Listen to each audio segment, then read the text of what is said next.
C'est une atmosphère bien étrange que celle de ce lundi 11 mars 1985 en Union soviétique. La radio diffuse de la musique classique, les programmes habituels sont interrompus, il y a des manifestations officielles ou sportives qui sont annulées. Bref, la population a l'habitude de ce genre d'attitude officielle. Ça veut dire que quelque chose de grave s'est passé. Ça correspond à ce que l'on vit à chaque fois que meurt le secrétaire général du Parti communiste de l'Union soviétique. Seulement, beaucoup s'étonnent parce que, pour l'instant, on n'a rien annoncé d'officiel. On se doute bien que Konstantin Tchernyenko n'en a peut-être plus pour longtemps. Il a 73 ans à l'époque et voilà que, dans l'après-midi du 11 mars, un communiqué médical et officiel diffusé par l'agence officielle TASS met fin aux doutes et aux rumeurs. On annonce la mort de Tchernyenko. Selon le communiqué, le décès remonte à la veille, le 10 mars à 19h20, à la suite d'un arrêt du cœur consécutif à une insuffisance hépatique et cardio-pulmonaire croissante. En fait, au sein de l'URSS, cette annonce ne surprend pas grand monde. Dès son arrivée au pouvoir seulement un an plus tôt, on avait bien vu que Tchernyenko allait faire long feu, son état de santé chancelant n'avait cessé d'empirer. Cet homme-là avait passé son temps dans les hôpitaux. Il s'était souvent fait porter pâle aux réunions, y compris à des réunions importantes, et on avait dû annuler plusieurs de ses déplacements à l'étranger. Et ça faisait d'ailleurs plusieurs semaines qu'il n'était plus apparu en public. La mort du secrétaire général après un an de pouvoir n'est pas une chose inhabituelle pour les soviétiques. Son prédécesseur, l'ancien patron du KGB, Yuri Andropov, lui aussi gravement malade, était mort au bout de 18 mois à la tête du secrétariat général. Et puis, encore avant, en 1982, Léonid Brejnev était mort après plusieurs années dans un état de sénilité qui ne pouvait pas être caché. En ce milieu des années 80, l'URSS apparaît comme une sorte de gérontocratie avec des dirigeants aigrotants, bardés de médailles certes, mais incapables de gouverner et plus du tout en phase avec une réalité inquiétante parce que c'est plus qu'un déclin, c'est une décadence pour l'URSS sur le plan économique, militaire, social. Et pendant ce temps-là, vous avez les États-Unis de Ronald Reagan qui ont pris la main dans la course à l'armement, notamment grâce à la fameuse initiative de défense stratégique du président Reagan, ce qu'on appelait la guerre des étoiles à l'époque. Le successeur de Tchernyenko est tout désigné. Il s'agit de Mikhaïl Gorbatchev. C'est lui qui a remplacé Andropov puis Tchernyenko pour présider les réunions et les grandes cérémonies officielles depuis déjà pas mal de temps. Il les a aussi remplacés lors de voyages officiels. Ça a été le cas au Canada, en Grande-Bretagne où il a rencontré Margaret Thatcher. On peut même dire que Gorbatchev gouverne lui-même l'Union soviétique depuis 2 ans, mais enfin tout ça n'était pas officiel. Le bureau politique est divisé, pour tout vous dire, et Gorbatchev a certes été élu secrétaire général du comité central du Parti communiste le 11 mars, donc le jour même de la mort de Tchernyenko, quelques heures seulement après sa mort, mais ça n'a pas été sans mal. D'emblée, le nouveau chef du Kremlin se montre différent. On le voit qui arrive à la tribune souriant, sous les applaudissements, il montre un visage jeune, assez rayonnant même.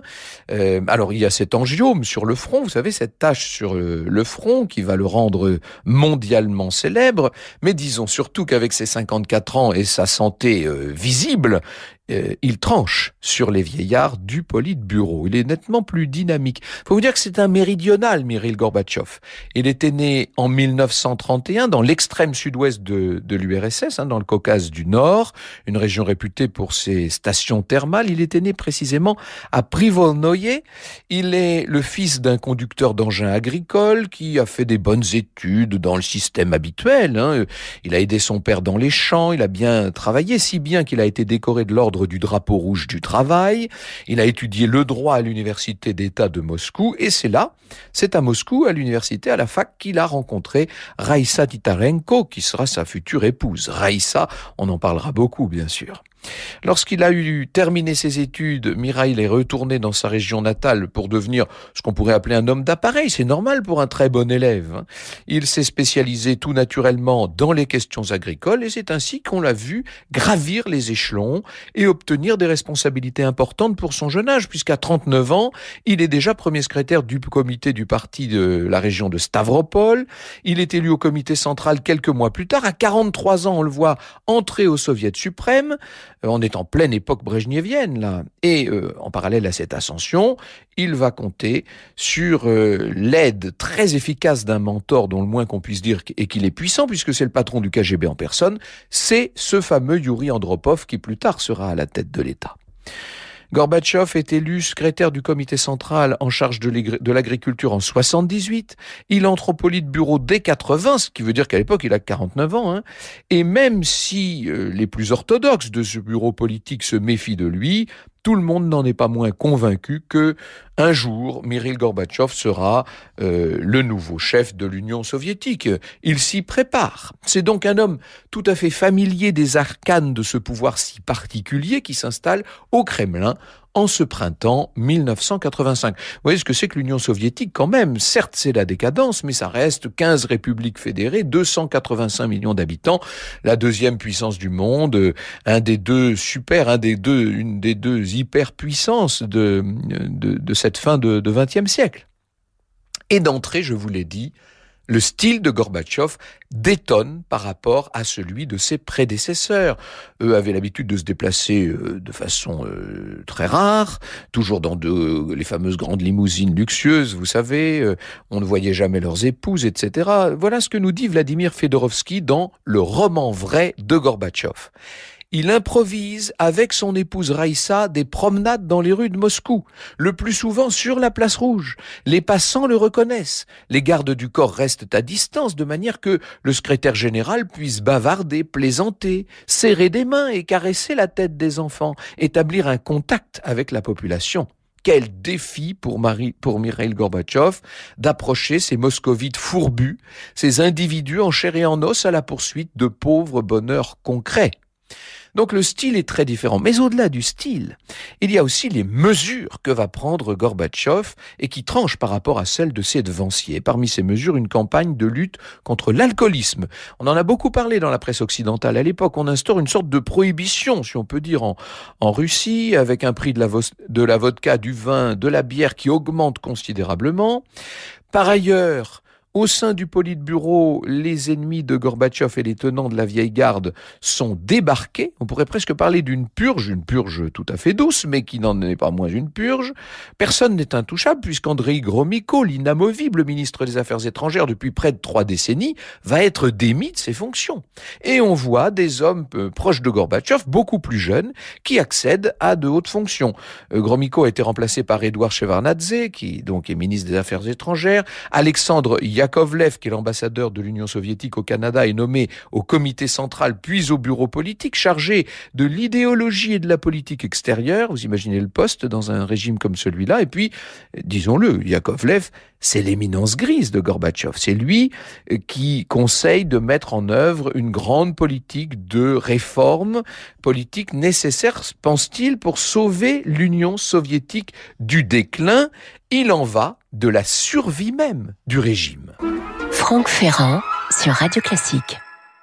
Alors pour tout vous dire, ça faisait un moment que Gorbatchev, dans l'ombre d'Andropov, réfléchissait à un certain nombre des mesures qu'il aurait fallu prendre et des réformes qu'il aurait fallu appliquer. Andropov, avant Tchernenko, avait pensé les mettre en œuvre, ces réformes, mais il était trop âgé, trop malade, etc. Bref, pour relancer une économie grippée, dépendante de trop de pays étrangers, le nouveau secrétaire général prône la restructuration, ce qui, vous le savez, en russe se dit perestroïka. Il souhaite accroître la production pour remplacer au moins, selon ses dires, la moitié des infrastructures soviétiques, qui étaient complètement obsolètes, faut bien le dire. Gorbatchev veut donner aussi plus d'indépendance aux entreprises, réduire les dépenses militaires, ce qui sera possible grâce à une politique de détente internationale. Mais au-delà de tout ça, c'est le système que Gorbatchev veut transformer. Ce vieux système totalitaire à bout de souffle et qui ne peut, somme toute, dans sa logique que mener à la guerre, doit être abandonné au profit de quelque chose de plus neuf, et cela ne peut se faire qu'à travers la transparence. Là encore, ça se dit glasnost. À l'époque, perestroïka, glasnost sont des mots qu'on entend beaucoup dans la presse du monde entier. Et évidemment, devant les communistes réunis et dissertant et argumentant pendant des heures, on va voir Gorbatchev argumenter et défendre sa politique. Une politique qui d'ailleurs dans un premier temps fait ses preuves. La presse est plus libre, elle permet d'enquêter sur les problèmes de société, de dénoncer les abus et les malversations d'un certain nombre d'apparatchiks. Il y a des détenus et des prisonniers politiques qui sont libérés des camps d'internement et des hôpitaux psychiatriques. L'ouvrage de Boris Pasternak, le docteur Jivago, qui avait été interdit jusque-là, et dont d'ailleurs Vladimir Fedorovski nous avait raconté l'histoire. Ce livre peut enfin être publié. Andrei Sakharov, le prix Nobel de physique, militant des droits de l'homme, peut rentrer à Moscou à la fin de 86. Ça faisait quand même 6 ans qu'il était assigné à résidence. Quant à Alexandre Solzhenitsyn, l'auteur de l'archipel du Goulag, dites-vous qu'il est réhabilité et publié. Et il y a pas mal d'émigrés qui sont autorisés à rentrer en URSS. Alors justement, sur la scène internationale, les réformes sont également spectaculaires. Fin des essais nucléaires. Ça, c'est un prélude au traité qui sera signé à la fin de 87 avec Reagan, accord historique qui élimine à l'échelle mondiale les missiles nucléaires à portée intermédiaire et à courte portée. Ça autorise des inspections de sites assez suspects, des sites dont on se demandait s'ils étaient réels ou non sur le territoire de l'Union soviétique. Moi, il se trouve qu'à l'époque, j'étais à Sciences Po, pour tout vous dire, et on suivait tout ça de très très près.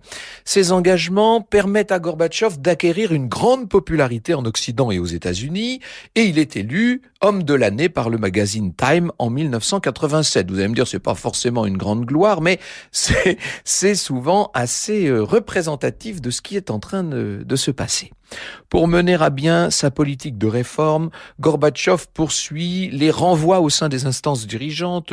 De mars 85 à septembre 86, ce sont quand même 13 000 cadres du parti et de l'État qui ont été licenciés ou mis à la retraite. Et on a vu arriver de nouvelles figures comme, enfin je dis nouvelles, émerger en tout cas au plus haut rang, de nouvelles figures comme Boris Yeltsin, qui est nommé à la direction du Parti communiste de Moscou à la fin de 85. Et vous voyez, Gorbatchev bouscule tout, ce qui évidemment soulève à son encontre un certain nombre de critiques. Il est accusé de vouloir trahir et démanteler l'Union soviétique et de ne pas suffisamment tenir tête aux Américains. Même son apparence est critiquée. Pour ses détracteurs, il porte des costumes trop bien taillés pour être un vrai soviétique, si j'ose dire. Pas mal d'apparatchiks sont convaincus que ce n'est pas Gorbatchev qui gouverne et qu'en fait, derrière lui, celle qui tient l'État et le parti, c'est l'élégante, autoritaire et faussement discrète Raïssa qui prend, dit-on, dans l'ombre toutes les décisions. Or, ces décisions, pour l'instant, tardent à produire les effets qu'on en attendait. L'économie ne se relève pas, c'est même pire que ça. C'est qu'elle continue de décliner, peut-être de façon accélérée. En adoptant, nous dit Vladimir Fedorovski, en adoptant en 1986 la loi sur l'entreprise qui permet aux chefs d'entreprise de prendre tout pouvoir sur de nombreux secteurs de l'économie nationale, l'administration perd le contrôle budgétaire du pays.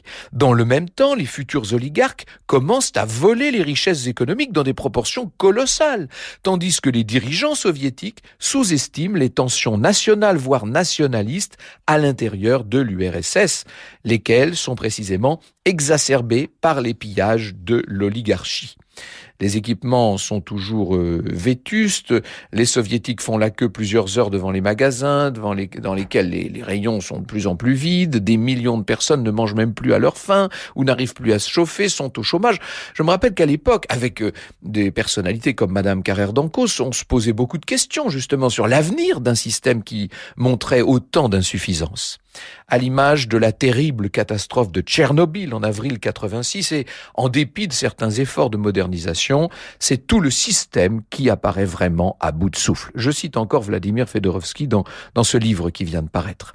La peur et l'idéologie, les deux piliers du système totalitaire, la peur et l'idéologie ont été détruits. Mais rien ne vient s'y substituer. Et c'est là une question majeure, car ces deux carcans cèdent la place à l'imprévisibilité et à l'instabilité propre aux périodes de transition. En termes de pensée politique, seuls quelques milliers de jeunes ont osé s'organiser et s'exprimer à visage découvert au sein de clubs informels. Partout ailleurs, la prudence est de mise, les intellectuels de Moscou refusent d'y participer de crainte du retour de bâtons répressifs qui succèdent à toute période de dégel en URSS. Et oui, c'est qu'on on a l'habitude en URSS. Il y a eu déjà pas mal de tentatives de réforme et à chaque fois c'est suivi par un retour en arrière où l'on est sévèrement réprimé. Et c'est vrai que l'Empire de partout fait eau de toutes parts, comme on dirait d'un grand bateau. Dès 87, des manifestants nationalistes dans les pays baltes et dans les républiques caucasiennes vont protester contre les anciens crimes de Staline. Ils réclament une certaine autonomie et même une autonomie certaine. Et pour endiguer cette agitation et faire taire les critiques, on voit Gorbatchev créer en 89 une nouvelle assemblée législative qui s'appelle le Congrès des députés du peuple de l'Union soviétique. Les 2/3 des membres seront élus au suffrage universel, à bulletin secret, sur la base de candidatures multiples. Vous voyez un peu l'importance de la réforme. Réforme qui veut dire que le Parti communiste ne contrôle plus la situation et il va la contrôler encore moins lorsque le mur de Berlin sera tombé. Franck Ferrand sur Radio Classique. Donc le mur de Berlin est tombé, les mouvements de personnes entre l'Union soviétique et l'étranger, et surtout entre l'Europe de l'Est et celle de l'Ouest sont de plus en plus nombreux, et Gorbatchev se dit qu'il pourrait peut-être encore contrôler la situation, mais il faut vous dire qu'aux élections à ce congrès des députés du peuple, les réformateurs et les nationalistes ont battu à plate couture ses propres candidats. Il va créer le poste de président de l'URSS, il est élu pour 5 ans, mais disons-le, il est impopulaire à ce moment-là. Il y a des mineurs qui se mettent en grève. Ensuite, c'est le secteur pétrolier qui rechigne. Gorbatchev doit quitter la place rouge sous les huées au moment du défilé du 1er mai 90. Qui aurait dit ça encore à l'époque de Tchernenko, vous imaginez? Et en Occident, Gorbatchev est très apprécié, évidemment. On va lui donner le prix Nobel de la paix en 90, mais ça ne contribue pas à sa popularité à l'intérieur de l'URSS. Et en 91, il y a toute cette succession d'événements qui vont confirmer la désagrégation du pays. En juin, Boris Eltsine est élu président de la Fédération de Russie. Le 1er juillet, le pacte de Varsovie est dissous, vous imaginez, après 46 ans de pouvoir absolu. Les proches de Gorbatchev mettent en garde le nouveau président contre un certain nombre de menaces de coup d'État. Seulement, le 4 août, il part se reposer quand même dans sa luxueuse datcha de Crimée, à Foros. Il est épuisé. Il est parti avec son épouse Raïssa, ainsi que leur fille et leurs petits-enfants. Et le dimanche 18 août, vous le savez, alors que Gorbatchev s'apprête à quitter cette résidence de vacances pour rentrer à Moscou, eh bien, un groupe d'hommes lourdement armés et tenant de la ligne dure du parti, si vous voulez, entre dans la datcha. Gorbatchev comprend qu'il est en danger. Il constate que toutes les lignes téléphoniques ont évidemment été coupées. Il n'y a plus d'accès. Les putschistes ont tout coupé, y compris la voie vers l'héliport. Et Gorbatchev est maintenant coupé du monde. Il est retenu avec sa famille en Crimée, déposé. L'armée entre dans Moscou. Le coup d'État va être un échec. Et après 3 journées d'angoisse, Gorbatchev et les siens seront libérés. Lui qu'on voyait d'habitude tellement jovial, avec ses traits un peu ronds, est devenu cet homme épuisé, livide, qu'on voit descendre de l'avion à Moscou le 22 août à 2h du matin. Gorbatchev remercie Boris Eltsine et le peuple soviétique qui se sont élevés contre la réaction, dit-il. Oui. Alors que la communauté des États indépendants est créée et marque de fait la fin de l'Union soviétique, Mikhaïl Gorbatchev annonce qu'il va quitter la fameuse présidence à laquelle on venait de l'élire. Il partira le jour de Noël 1991, à 20h. Il annonce ça à 20h dans un discours à la radio et à la télévision. Lui quitte le pouvoir et l'on peut dire maintenant que l'URSS n'existe plus. Vous écoutez Radio Classique.